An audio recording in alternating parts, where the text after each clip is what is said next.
आपल्यासोबत राष्ट्रीय ओबीसी महासंघाचे राष्ट्राध्यक्ष बाबनराव तायवाळे सर, तुमच्या साखळी उपोषणाचा आज चौथा दिवस आहे। तुम्ही सरकारला वारंवार आव्हान करताय की ओबीसीच्या आरक्षणाला धक्का लागला नाही पाहिजे, अन्यथा सरकारला त्याचे वाईट परिणाम पाहायला मिळेल। आता सरकार नवीन कायदा आणत आहे मराठा आरक्षण संदर्भात आणि त्याचा मसुदा तयार करण्याचं काम सुरू झालेलं आहे। कशा प्रकारे बघता तुम्ही?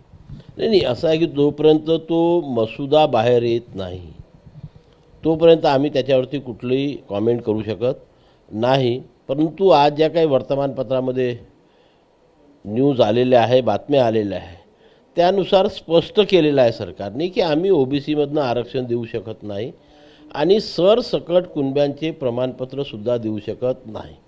सरसकट हा जो शब्द होता हा परवात आंदोलनकर्त्यांनी स्वतःहून मागे घेतलेला आहे आणि आजही सर्व वर्तमानपत्रामध्ये ज्या बातम्या आहेत त्याच्यामध्ये स्पष्ट म्हटलेलं आहे की आम्ही सरसकट कुणब्यांची प्रमाणपत्र देऊ शकत नाही। आता ह्या दोन गोष्टी निघाल्यावर सुरुवातीला त्यांची संपूर्ण महाराष्ट्राची मागणी होती, ती कमी होऊन फक्त मराठवाड्यापुरती आता मर्यादित राहिलेली आहे। मराठवाड्याकरता शासन काय निर्णय घेते, काय विचार सुरू आहे त्याच्याबद्दल कुठल्याही प्रकारचे संकेत आम्हाला मिळालेले नाही आणि मग त्याच्यावरती आम्ही नजर ठेवून आहोत। हैदराबाद गॅजेटमध्ये ज्या काही नोंदी आहे, ज्या कुणबी असल्याचे पुरावे आहे, त्या संदर्भात काहीतरी या नवीन कायद्यामध्ये तरतूद राहू शकते असं बोललं जात आहे। नाही, हे बघा की या राज्यातच नव्हे तर देशामध्ये जो प्रचलित नियम आहे त्या नियमानुसार वडील, आजोबा, पंजोबा, खापर पंजोबा यांच्या महसुली किंवा शैक्षणिक कागदपत्रावर, वैयक्तिक महसुली किंवा शैक्षणिक कागदपत्रावर जोपर्यंत जातीचा उल्लेख मिळत नाही तोपर्यंत त्या व्यक्तीला जात प्रमाणपत्र मिळू शकत नाही, म्हणजेच पर्यायाने ओबीसीचं प्रमाणपत्र मिळू शकतं। आता हे माझा हैदराबाद गॅजेट आणि सातारा गॅजेटमध्ये जास्त अभ्यास नाही आहे, परंतु त्या गॅजेटमध्ये जर वैयक्तिक नोंदी असेल तरच सरकार तशा प्रकारचं देऊ शकते। वैयक्तिक नोंदी नसेल तर काय उपाययोजना सरकार करते आहे तो ड्राफ्ट वाचल्यावरच आम्हाला कळेल, म्हणून आज तरी मी त्याच्यावरती भाष्य करू शकत नाही। मला एक सांगा की हैदराबाद गॅजेट असेल किंवा सातारा गॅजेट असेल, यामध्ये जर का आधीच कुणबी नोंदी असेल तर त्यासाठी नवीन कायद्याची गरज आहे का की त्यांना ओबीसी प्रमाणपत्र मिळू शकतं? नाही, हे बघा की मराठा कुणबी एक आहे, कुणबी मराठा एक आहे, ही नोंद असणं ही गोष्ट वेगळी आहे। इथे जात प्रमाणपत्र काढत असताना वैयक्तिक कागदपत्र पाहिजे असते, वैयक्तिक नोंद पाहिजे असते। ती वैयक्तिक नोंद जोपर्यंत सापडत नाही, ते कोणत्याही गॅजेटमध्ये असो, कुठल्याही गॅजेटमध्ये असो, तुमच्या नवीन कायद्याची काही गरज नाही। ज्याला आम्ही कोतवाल पंजी म्हणतो त्याच्यावर असो किंवा तुमचे आजोबा पंजोबा शिकले असेल तर त्या शाळा सोडण्याच्या दाखल्यावरती असो, कुठल्या तरी याच्यावरती ती नोंद पाहिजे।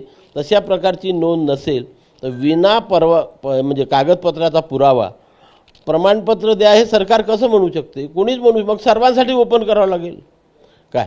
आणि म्हणून आमचं आता ते जो ड्राफ्ट बाहेर येणार आहे त्याच्याकडे आम्ही लक्ष ठेवून आहोत की काय त्याच्यामध्ये देतात, त्याच्यानंतर आम्ही त्याच्यावरती आमची भूमिका स्पष्ट करू। ज्या प्रकारे आज आपण बघितलं की 5वा दिवस आहे मनोज जरांगे यांच्या आंदोलनाचा आणि मुंबईमध्ये जे चित्र पाहायला मिळत आहे मराठा आंदोलकांकडनं, कशा प्रकारे बघता तुम्ही या गोष्टीकडे की पुढे हे आंदोलन कोणत्या दिशेने जाईल? नाही बघा, काल स्वतः कोर्टाने त्याची दखल घेतली आहे आणि कोर्टाने जे काही निर्देश दिले ते आज 4 वाजेपर्यंत कोर्टाने आंदोलनकर्त्यांना आणि सरकारला दोघांनाही इशारा दिलेला आहे की आम्ही जे काही आदेश देतो आहे त्याचं आपण दोघंही मिळून पालन करा। 4 वाजेपर्यंत काय परिस्थिती राहते, कारण मुंबईचं जीवन हे एवढे धकाधकीचं जीवन आहे की तिथे माणसाला जगायला आणि फिरायलासुद्धा वेळ नसते, एवढी गर्दी त्या मुंबईमध्ये 12ही महिने असते।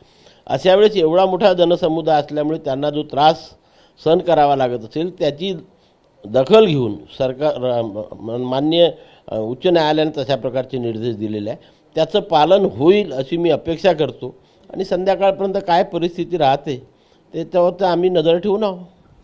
तर आपण बघू शकतो की राष्ट्रीय ओबीसी महासंघाच्या साखळी उपोषणाचा आज नागपूरमध्ये चौथा दिवस आहे।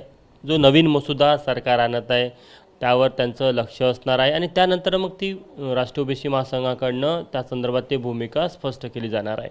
कॅमेरामॅन मिथुन आत्मनेसह तुषार कोहळे, एबीपी माझा, नागपूर। एबीपी माझा, उघडा डोळे बघा नीट।